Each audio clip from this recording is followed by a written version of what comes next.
TunePocket.com.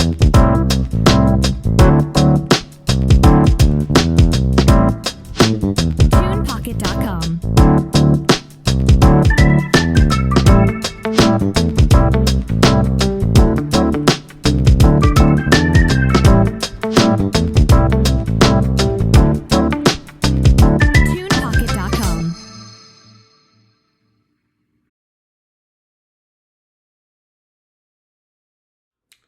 Good afternoon, or good evening rather, whichever one you prefer. It's 5 o'clock. So anyway, welcome to the Sean For Real podcast. I am Sean For Real. God is great all the time. All the time, God is great. And let's not waste no time. Let's get right into it. So, Allison Holker, Holker. She is the wife of the late Twitch, who ended his life by suicide a few months ago. And she recently sat down for an interview on the Today Show. And she was asked about her husband's suicide, the warning signs, how do you tell the kids? She was asked about how does she feel. She said she was still in shock, just like the rest of the world. Okay. But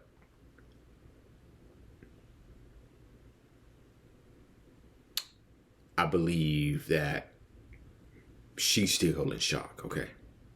But let's just say this. I believe the rest of probably Ellen is still in shock. Okay. But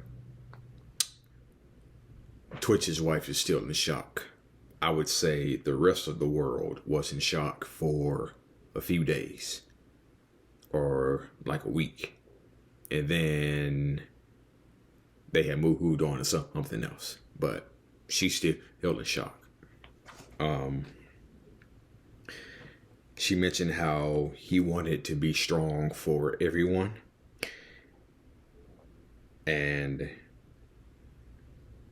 he thought that was scary for him, that he would have to ask for help.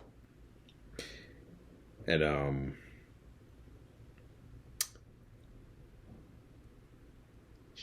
she often got asked, did you see any signs? Did you notice any warning signs?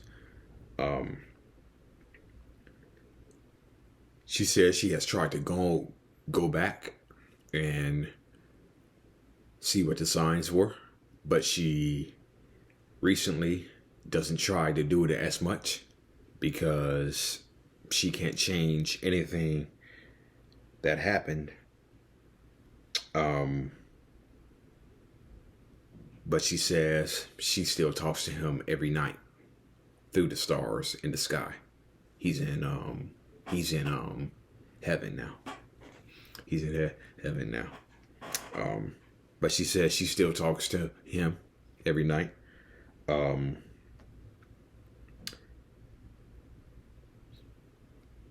She mentioned how he just had so much love and so much light, and how he wanted to be everyone's Superman, and how he talked about that a lot. And he could hold so much for people. And like I said, he wanted to be everyone's Superman, but it was hard for him to process at the end. And Twitch left behind 3 children, 14, 7, and 3. And she was asked about the conversations with her kids, what those are like.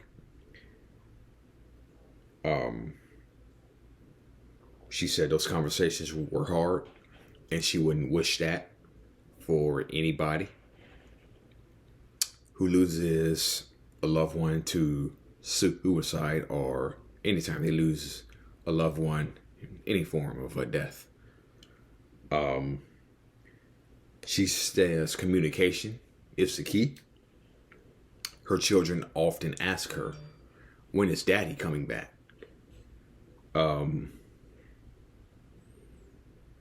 Does he come back when he's older? Those are the questions that they will ask a few weeks later. My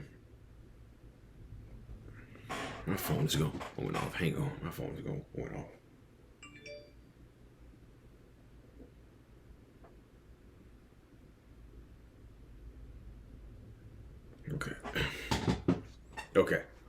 Okay. Just needed to share some notifications. My phone was really going off. Anyway, back to it.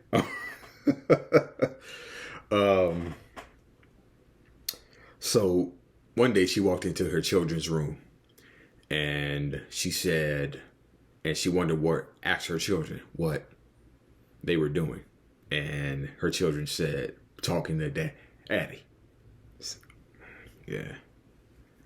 So talking to daddy through the stars in the sky that God had made. So yeah. And of course she's involved with National Alliance of Mental Illness on the west side of Los Angeles, just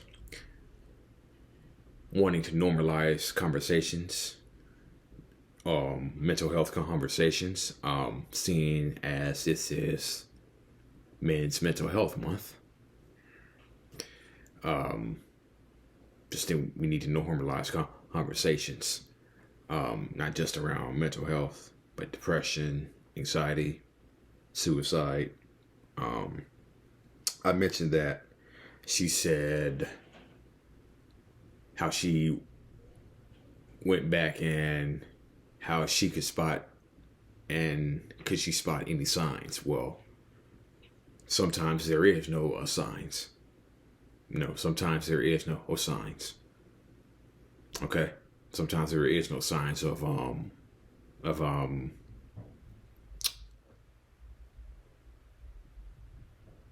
there is no signs of suicide. Yeah. Sometimes there is no signs because a lot of people suffer in silence, men and women, boys and girls. A lot of us suffer in silence, and reaching out is hard, but it's a sign of strength whenever you reach out. It's hard, but it's a sign of strength to reach out and ask for help. I'm not the greatest. I'm not the greatest at reaching out, asking for help. Some of you all who are watching, you may not be the greatest at reaching out. Okay? You may not be the greatest at reaching out. But it's a sign of strength whenever you reach out, okay? Okay? So, I'm going to get to another topic. And some of these describe my week in general. Depression doesn't always strike at 3 a.m., okay? It sometimes strikes during an important work meeting, just before a loved one's birthday, or it can strike at the grocery store. It can strike when you're at a concert, when you feel so drained that you don't have the energy to fake a smile. Or it can strike in the morning when you feel trapped by the day's tasks that are ahead and doubt your ability to make it through them. So,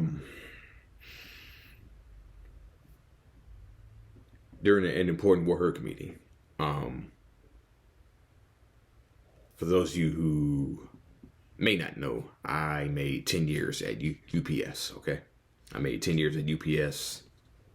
Excellent working relationships and friendships built. So, But second job, um, during an important work meeting, I have mentally checked out of that second job, my second job, and I'm gonna get into that in a minute. Um, in the morning, when you feel trapped by the day's tasks and doubt your ability to make it through them, now, um, when I wake up in the morning, the one thing I try to do is just stay in the moment. Okay, just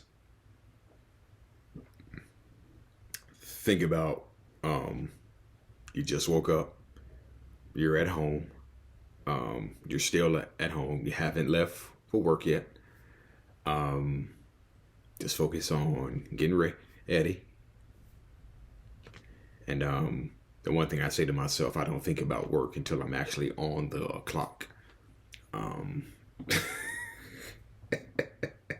which is kind of impossible to do, right? But yeah, I just try to stay in the moment. Just try to take it. No, just realize that one little task at a time, such as putting on my socks, putting on work clothes, get my stuff together for a day. I used to be a big procrastinator in the morning, and I would often think about the other tasks at hand, which in turn gave me anxiety and just gave me morning oppression. But I'm getting a little bit better at not procrastinating. I'm getting a little bit better at not procrastinating. I still do, but not as much. Okay, so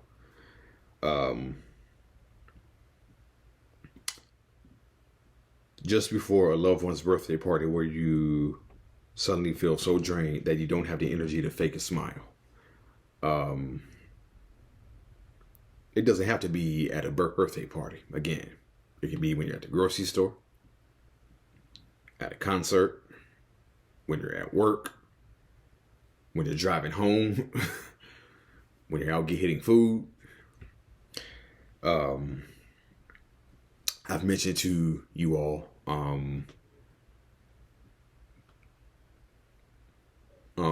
there's a couple of people who notice my miserable mood, and they've asked multiple times. They've asked me multiple times, am I okay? And so,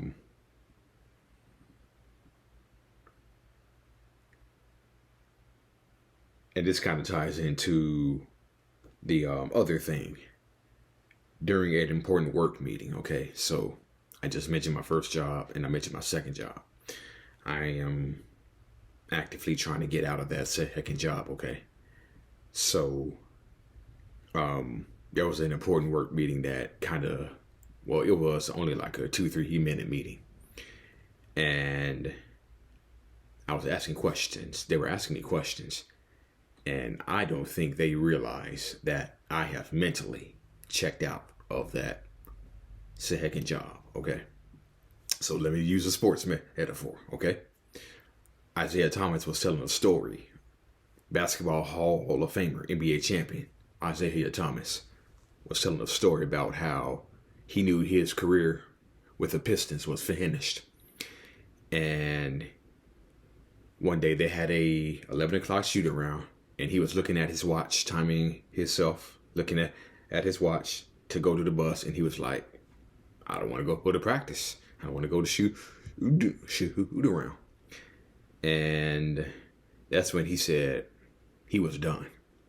And in the last game of the season, he actually tore his Achilles tendon because mentally he had checked out. A couple of weeks earlier before the end of the season, but he had mentally checked out a couple of weeks earlier. And I think that's why they had that important work meeting. with me. Not at my first job, but at my second job. Because I don't think they understand that I have completely just mentally checked out when I go in. So yeah. I mentioned my week at the start of the video. I actually had to go to court this week, believe it or not. Yeah, I had to go to court this week, believe it or not. And that gave me some anxiety. But guess what?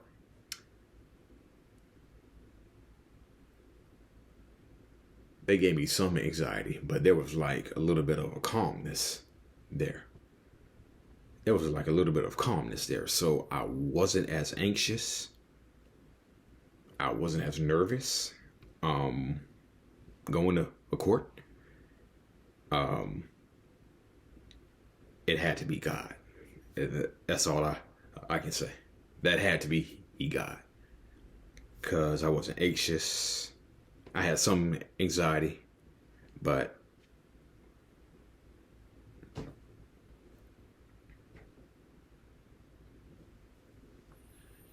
it had to be God, okay? It had to be God. It was like God was saying, don't worry about it, man. I'm gonna get you through this, okay? And just so you know, it was for a love tap accident that I had a few months back, which only resulted in a broken tail light in the company vehicle at my second job, and it ended up getting thrown out. Okay, so there you go. All right, y'all. This has been the Sean Farrell Podcast. May God bless you all. God is great all the time. All the time, God is great. And I will see you all soon.